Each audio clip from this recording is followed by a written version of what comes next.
லேயாவை பார்க்கணும், லேயாவை பார்க்கணும், லேயாவை பார்க்கணுன்னா லேயாவெல்லாம் பார்க்க முடியாது. அவன் செத்து பல வருஷம் ஆச்சு. ஏன்னா பாஸ்ட்டை பற்றி ஏதாவது பெருமையாக பேசணுன்னா ஏதாவது நல்லது நடந்திருக்கணும். அந்த மாதிரி நல்லது எனக்கு எதுவுமே நடந்ததில்லை. அதனால தான் அந்த பாஸ்ட்டை மறக்கணும் அப்படின்னு ஆசைப்பட்டு நான் வச்சிருக்கிற ஒரே விஷயம் என்னோட குடும்பம். என்னோட குடும்பத்துக்கு ஏதாவது ஒன்று ஆச்சுன்னா, நீ பார்க்க வேண்டிய அந்த லேயாவை பார்க்கணும், லேயாவை பார்க்கணுன்னு சொன்னியே, வெளியில் வருவான். அந்த குடும்பத்தை காப்பாற்றுறதுக்காக எவ்வளோ தூரம்னாலும் இறங்குவேன்.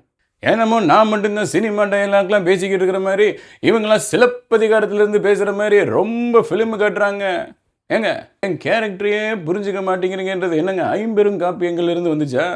என்னமோ போங்க. உங்கள் கேரக்டர் தான் என்ன சார்? ஒரு நாள் அப்படின்றீங்க, ஒரு நாள் இப்படின்றீங்க.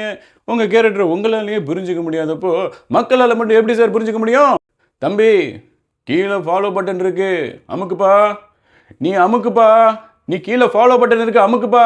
நீ கீழே ஃபாலோ பட்டன் அமுக்குனா தான் நான் விஜய் வாய்ஸ் பேசுறதை நிறுத்துவேன். விஜய் உங்க விஜய் உயிர் என்ன வரனா